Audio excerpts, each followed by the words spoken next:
Welcome to another great edition of the Jump Seat podcast here at Flight Aerospace. My name is Chris Glass. I am a product owner here and I am the host.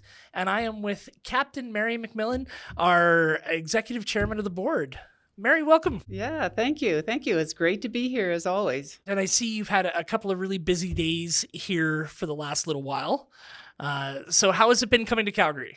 Well, I appreciate the fact that you actually had a lot of sunshine. That was really appreciated that we worked that out for my visit. I came from Northern California, and we've been hit by atmospheric river after atmospheric river. To actually dry out and not have to, have my raincoat has been very pleasant. And the view of the mountains is just beautiful from the lunchroom. So thanks for that. Appreciate it. It's nice because my desk, I overlook the mountains every day. So we get some pretty good sunrises if I'm here early enough. But it's great that the weather's been fantastic for you. I wanted to touch a little bit on something that I just found out about you. And that's how you got your pilot's license in the first place. Oh. So if you wouldn't mind telling me the story about, I believe it's sheep herding in Wyoming? Yes, well, I offered to give anybody on our staff a $100 bill if they could guess what I did before I became a pilot. And I didn't have to fork over the $100. So I actually was a rancher for many years, and I thought that I was going to do it for most of my career. However, I'd always been interested in flying.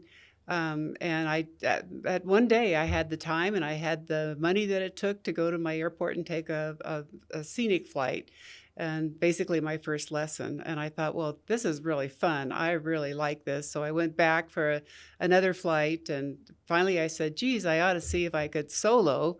And so I soloed, and then it was like, wow, I think I really ought to see if I can get my private pilot's license. So I got to that point, but I didn't think I was going to go beyond that. And I thought that I was going to be a rancher all my life. Wow. But about 3 years later, it was just one of those things where you wake up one day and say to yourself, geez, I wonder what would happen if I tried to do this. Right. So I set a goal for myself to become a commercial pilot, and basically sold my herd of sheep and went off and got my ratings and certifications, and have been very fortunate in my flying career. So from sheep herding to the left seat, that's quite the journey. Yeah. Well, one of the things I wanted to talk about, because we had you on previously as a guest, and we talked about all of your experience in aviation and your experience with Inmarsat, and how you've seen the industry change so much. Using that experience, what do you see as some of the biggest challenges that we're looking at when it comes to, we go from a very analog world where planes were very antiquated and very mechanical and very manual to, in some cases with some of the newer aircraft, they're basically computers that we put people in and go in the sky. Right.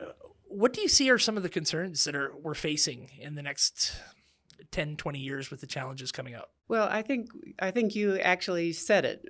So we have those airplanes that I started out in my career flying, but many of those are still flying and they're still in the airspace. But now we're actually mixing in the airplanes that are rolling off of the production lines now that are flying computers. Right. And so we have to integrate both of those into the same airspace at the same time and do that safely. So it's a challenge. Again, one of my good friends in this industry said that aviation is an intensely human endeavor. And I think that's exactly right. And it's operating in an intensely complex environment. And getting more complex. And getting more complex as we progress. So, we have to do it carefully. And one of the things that aviation has absolutely excelled at is in developing the safety programs that allows us to see this transformation and to see the transition from analog to digitalization, can allow us to do that safely. But it's a slow and steady progression rather than, we've got a new technology of the day and bang, we're going to see it in the airplanes tomorrow. we have to really take into consideration that we have lots of users of the airspace, and Right. including now we're going to, be seeing a lot of spacecraft. Right. So transitioning up and down through the airspace, and with a whole different set of concerns and issues and identified risks that we need to mitigate and ensure that everybody gets to where they're going very uneventfully. Right. And it's an interesting world when you think of a 737 Classic operating in the same Yeah, airspace as, as we're recording this, there's a mission to the moon right now. yeah, That yeah. rocket took off last Exciting. week. At the same time, we have Classics flying around and we have older aircraft. So now, in your background, you were part of developing safety systems. Yeah, I've been involved in helping to develop some of those safety systems, and essentially the proactive self-disclosure, non-punitive systems that allows people that are operating in the network someplace, whether it's on the ground or in the air, to self-disclose and say, geez, I did this today and I can't imagine why I did that, but I did. By self-disclosing it, it really helps the investigators then and the safety experts to understand, some of the reasons of why that happened. Right. I think certainly one of the issues that we didn't necessarily uncover it, but we exposed it, is that fatigue plays a big part in some of these, accidents that we saw a few years ago, where somebody that's fatigued is actually operating at a level that is equivalent to having at least 2 alcoholic drinks. Wow. So when you think of that level of impairment, then when you look then back to some of your flight time and duty time rules, and you say, this is crazy. This Right. is crazy that we actually allow this to happen, and we've seen some impressive changes that have increased the level of safety as a result of, again, these self-disclosure programs. But we have to get all of the perspectives. So it started out in the airlines with just the pilots, but we finally brought in the dispatchers, the flight attendants, the mechanics, and some of the grounds people, so that we could look at any one event in a very holistic manner. But the piece that was really missing is the piece that was on the other side of the mic, which was the air traffic controllers. Right. And I think that's one of the programs that I'm most proud of in my life, having worked on, was the implementation of what we call the Air Traffic Safety Action Program. So it allowed controllers to actually self-report and say, geez, I allowed these airplanes to get a little bit too close to each other, and this was the reason why. And so it's by actually putting all of that information together that we get a Right. holistic understanding of what some of the causal factors are, and when we have that information, we can basically work to prevent it. So that must take an incredible amount of trust, right? So walk me through bringing, I'm assuming unions were Yeah, involved, yeah, and trying to get that situation where people do feel comfortable with the self disclosure, yeah. in service to safety, as opposed to worrying about keeping their jobs, or worrying about that. I mean, I know I have a lot of friends that are pilots. Minimum duty days don't include the travel to the hotel. Right. They don't include the fact you got to have a meal and a shower and then go to bed and then get up and then get ready and get back to the airport. So how did you navigate bringing in those different groups and building that trust? So that's an incredibly important point, Chris, that you've picked up on. It did take trust, and of course the first step had to be taken by the regulator. Right. So in the U.S., and now we've seen that in a lot of other states around the world, but where the regulator actually said, we will, rather than being punitive when we discover that a pilot busted altitude, for instance, Right. rather than write that pilot up with some sort of a fine or citation, we're going to understand what led to that pilot busting the altitude.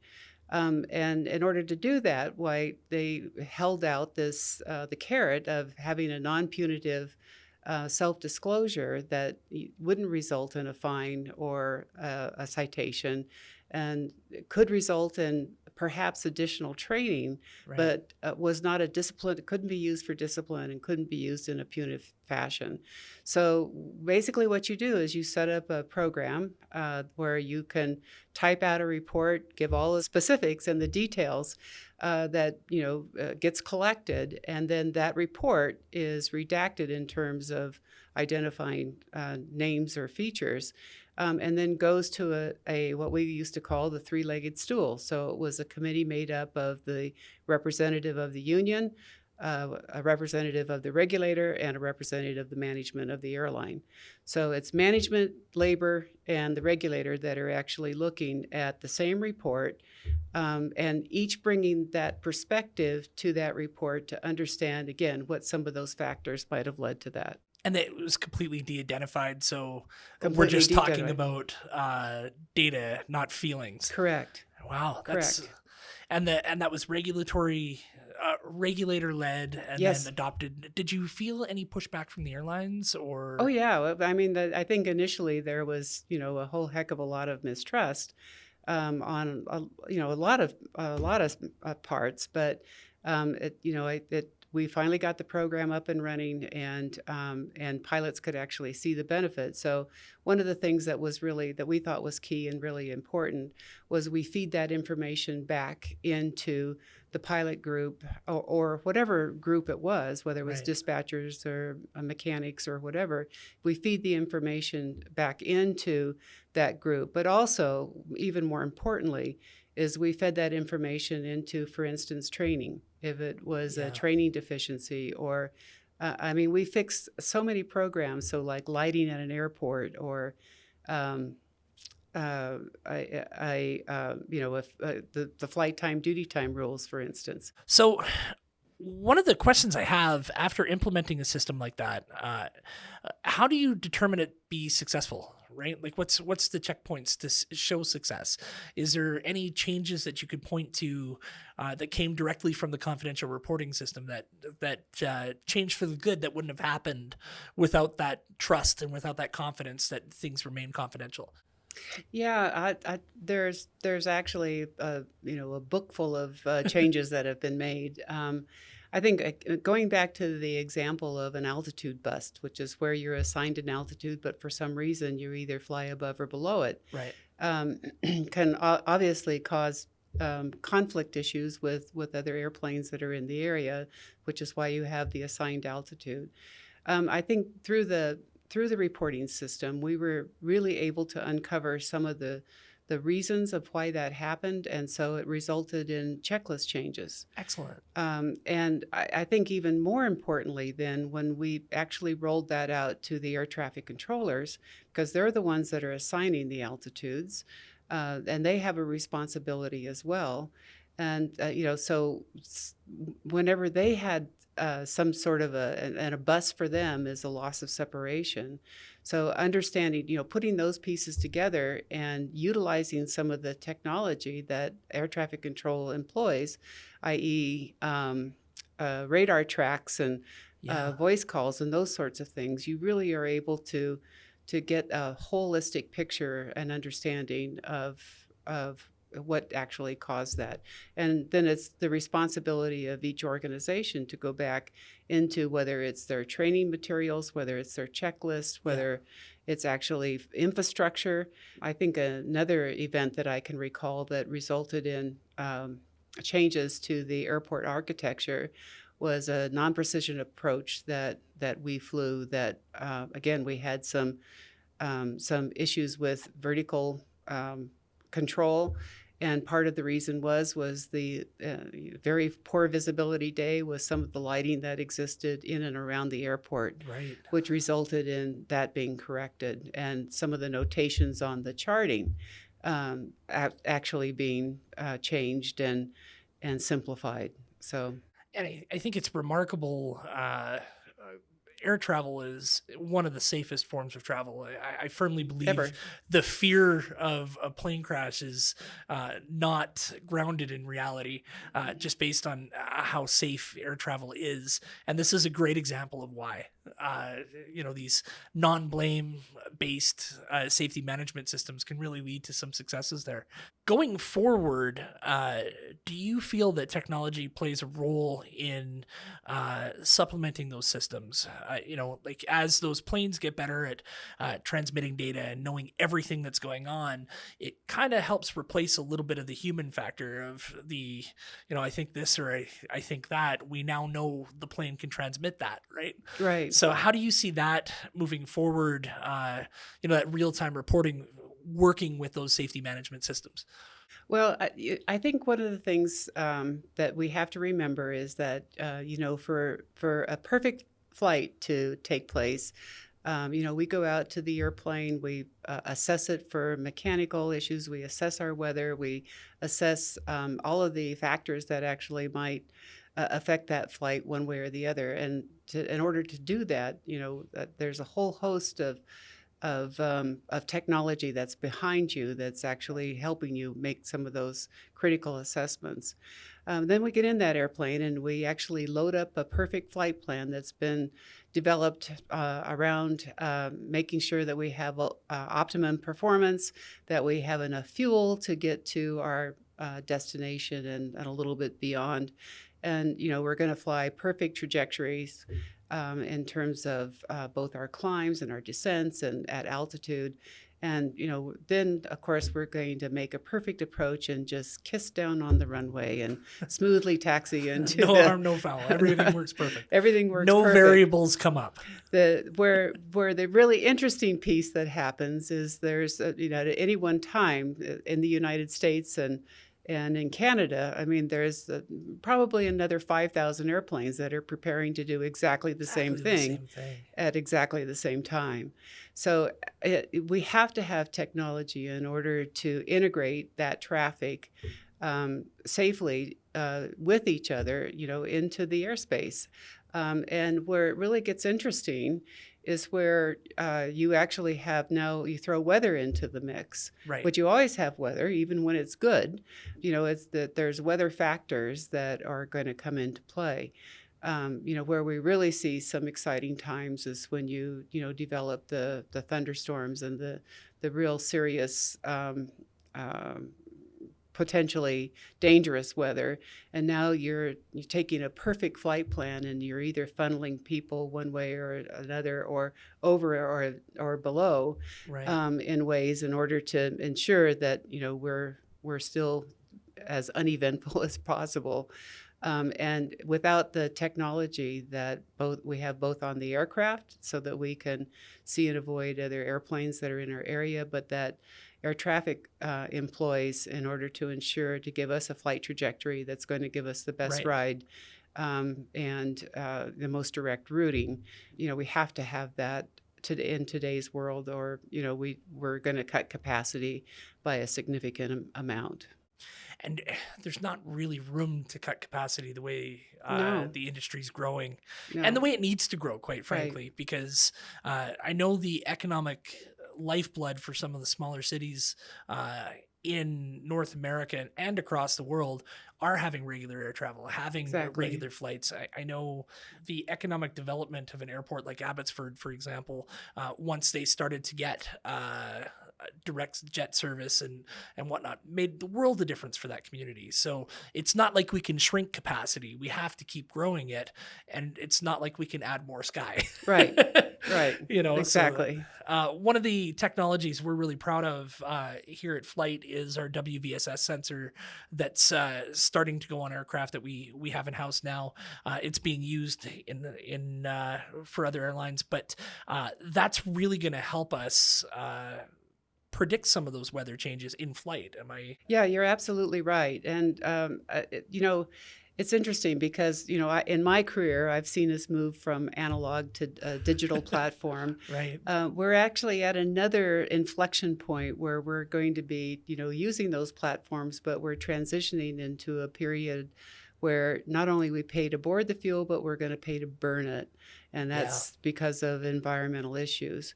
And what the weather vapor sensing system does is it actually is taking samples, actual samples as we fly, mainly on climbs and descents, but it's sampling the relative humidity in any particular air mass. Yeah. Because a humid air mass is where you actually will create a contrail.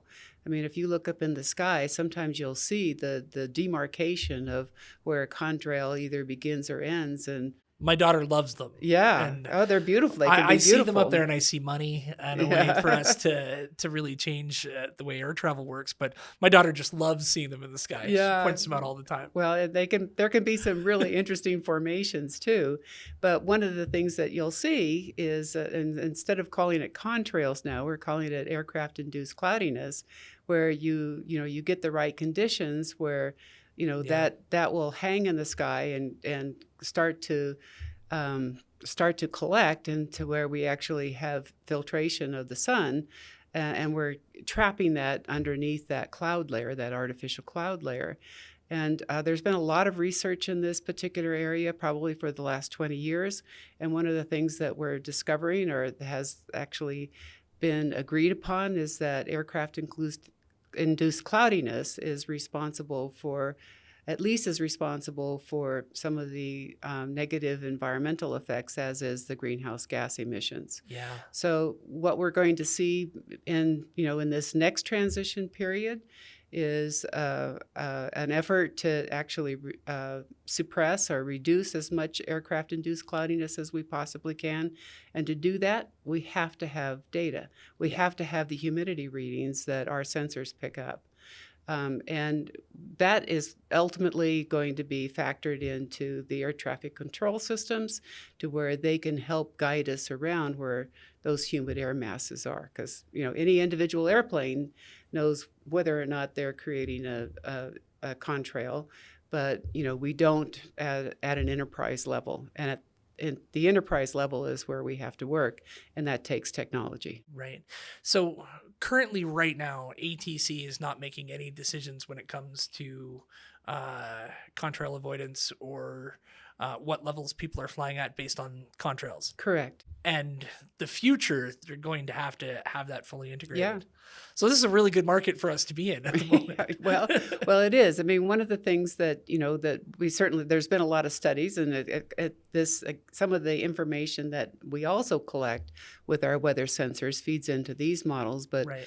Predicting where we're going to see turbulence, because it depends on air pressure, winds aloft, and a couple of other measures about where we might experience some significant turbulence.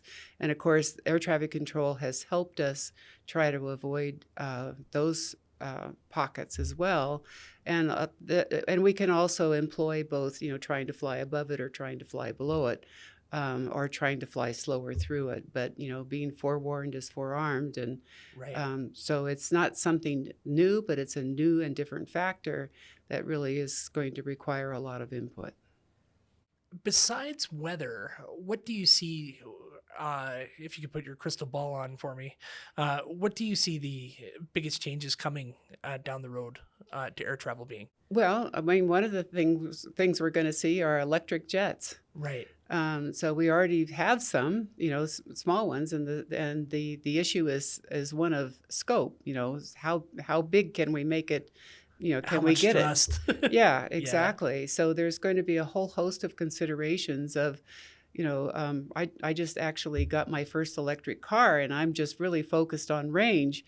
So I can only imagine, when we get our first electric transport aircraft, flying in the air, what we're going to be Range is focusing important on. for a car. It's really important for an Really aircraft. important. So, again, we're going to have a whole different set of inputs and outputs, so that we can ensure that we're managing that safely, because we just can't rely upon pulling up to the nearest charging station. Right. So it'll be a whole different set of regulation around what's comfortable as a buffer. How much extra battery power do you actually require? When you get to your Instead destination. of excess fuel on board, you'll be worried about excess battery Correct. power. Interesting. Correct. So that's one of the things that I think is going to be very exciting as we as we move forward. But certainly the other thing is is the increase in space travel. Right. So let's talk about that a little bit. How has that been integrated so far? Maybe you can answer this, maybe you can't. But like with air traffic control, primarily focused on the I guess aerospace plane as opposed to the space plane. Yeah. How is that being factored in now? And then with the increase in tourism, space tourism just going to be exploding in the next couple of years, especially as prices come down. That just adds just another layer of complexity. Yeah, How does that fit exactly. in now? Well, so I'm not an expert in this, but my understanding of it is that again, based on there's only a few spaceports Right. at this point where we'll actually see conflict in the airspace. And my understanding is that again, those are no-fly zones for the period of time Oh, that the wow. launch is forecast. I would think that as it becomes more commonplace, that we're going to be looking for ways to continue to integrate that. One of the things that I wanted to mention too is, we've done this before. It's not something that is new for us. So when we actually put our equipment initially in flight's early days on aircraft that were previously based only on terrestrial navigation, when we actually put satellite, the ability to navigate and communicate via satellite, we actually saw the airspace, capacity of the airspace increase by orders of magnitude. So when in my old 747-100, flying across the Pacific with an INS and an HF radio and no surveillance, we had 100 miles in trail. So 100 miles in front and 100 miles in the Right. back and 2,000 feet above and 2,000 feet below. So it was a pretty big bubble. Yeah. Now, with the ability to talk with air traffic control and the ability of air traffic control to see us, through satellite technology, we've reduced those separation standards to 25 miles and 1,000 feet and 1,000 feet, quadrupling the capacity of the airspace. Right. And we're going to see that same thing, I think, as we start integrating different transportation modals in the future. Wow. And I can only imagine the safety systems for integrating space into aerospace. One thing that always jumps out at me, my background is an airports guy, ground ops, working at the airports. And with the changes that are coming when it comes to sustainable fuel, hydrogen fuel cells, electric jets, I don't think our airports are ready for that change at all. Like they're so regimented to fuel and the way it works. What do you think the airports are going to need to do to adapt to that level of change coming? No, I think it's a very good point, and I agree with you. I don't think we're ready for it, although I have to say that aviation has been incredibly proactive. So aviation came together over 20 years ago in an industry government group called ATAG. So it's the Airline Transport Action Group. That is comprised of all segments of aviation and, looking at these issues. And certainly airports has been a big part of that. But when you start looking at, it's something I think we're grappling with as a society in general, because when you start looking at the need for electrification, and what the power requirements will be of even one single airport once we actually introduce all electric vehicles, not to mention electric jets, what sort of infrastructure are we going to be required to build? And it's big. So I don't think we are ready for it, but aviation has set a goal for 2050 of net zero. Net zero. Yeah. So there's definitely plans in the works to achieve that. Because it really has to be not just your departure station, but your arrival station and Absolutely. your whole network. I could see airlines having to make decisions not based on economics, but based on, can this airport sustain support us. it. Yeah. Right. So it makes sense for airports to be proactive and start looking at these things and being involved in these conversations Yeah. right now. Absolutely. And certainly through ATAG, I know that they are. That's a good thing. You have to. That goes back to the safety action programs. You get the stakeholders at the table, and everybody brings that different perspective in and an understanding of what the requirements are, and you come out with solutions. Yeah, there's a concept in lean methodologies, Lean Six Sigma, of going to where the work's done to really find Yeah. out how they're doing it. We could all sit Yeah. around a boardroom and go, "This is how it should be done," and then you get to the airport and you realize This is how it is. Yeah, this is completely impractical. Yeah. So it's so important to bring people into those conversations early on, and that's good to hear. As we start, I guess, computerizing everything, because you have your smartwatch, your smartphone, now you have your smart aircraft. We tend to move technology faster than the security side of it. How do you feel cybersecurity is going to fit into those safety management systems and to keeping planes safe? Because in the analog world, it was about keeping the plane in the air and landing it. Now with computers on board and everything being so connected, is that a level of concern, and what's the industry doing to prepare for it? So it is a level of concern, absolutely. Again, it's a part of this changing connected world that we live in, that one of the unintended consequences of that is that there's also the shadow world, I guess, Right. that are looking to defeat it in various ways for different reasons. So it is absolutely an item of concern. So it comes back to this, developing a risk matrix. So where are your risks and how do you identify them? And there's a lot of work in that area. For aviation, I think we are in a good place in that there's really only certain pipes often on the airplane. And generally they are secure pipes just by virtue of the modems of which they travel, Right. how they have to go on and off. But it doesn't mean that that we can just hope that somebody else on the other end is the one sorting that problem out. So we've taken a very active interest at Flight. We have staff on board that is looking at this and working with some of the other industry groups to make sure that we create a safe portal that we can exchange information freely, because that becomes the issue for aviation, is we have to have access to information quick, and so we can't wait for it to be decoded or encrypted and unencrypted and that sort of thing. So there's challenges. There's also some advantages to what we do. Right.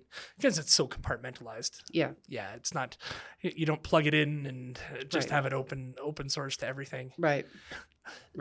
In the next, you said electric jets are the next big change. Where do you see the role of a company like Flight in providing the solutions to those problems that are coming in the future? Not problems, I guess, but just challenges that are coming up. We mentioned cybersecurity, we mentioned infrastructure. Where do you see Flight fitting into that? Well, that's one of the things that attracted me to Flight, sort of from the very beginning of my association with Flight. But where Flight has been always looking forward and understanding how we can better serve by future-proofing our clients. So I think our new device, the Edge, which is a wireless quick access recorder, it can also be an aircraft interface device, and exchange information over different mediums and in different ways to actually provide people with answers. And Right. that's the whole goal. And so by utilizing the 5G networks and doing it safely, so we're not actually causing interference, we are future-proofing those airlines to ensure that data is going to move off and on the airplane in a safe manner, And in the volume you need to move and it in the off of. volume that you need. Exactly. Right. So one of the things that is of interest is that traditionally SATCOM was only found on transoceanic aircraft, or aircraft that operated like in northern Canada that didn't Yeah. have access to terrestrial navigation or terrestrial facilities. But now we're seeing we're seeing the rise of enabled aircraft, that are much different fleets. So the smaller regional jets, the single aisle narrow bodies, they all have a requirement to have access to data. And that can receive data, so that once again we can integrate them into this, into this increasingly crowded airspace. Well, it's such an exciting time to be a part of aviation, It and is, to see where we're going, yeah. and there's never a dull moment, and it's why very few people ever get out of this industry. Is, they all start by taking a job somewhere or working somewhere in an airport, and then they end up with a 35-year career, if not more. Yeah. For me, it's just such a dynamic, ever-shifting spot. I don't think the Wright brothers would have ever recognized this. No, and I often think about that. So my first job at the airline was as an engineer on the 747, and the length of the 747 was longer than the Wright brothers flew, and it was it wasn't that many years afterwards, which is pretty Yeah. incredible when you think about it. And I absolutely agree with you.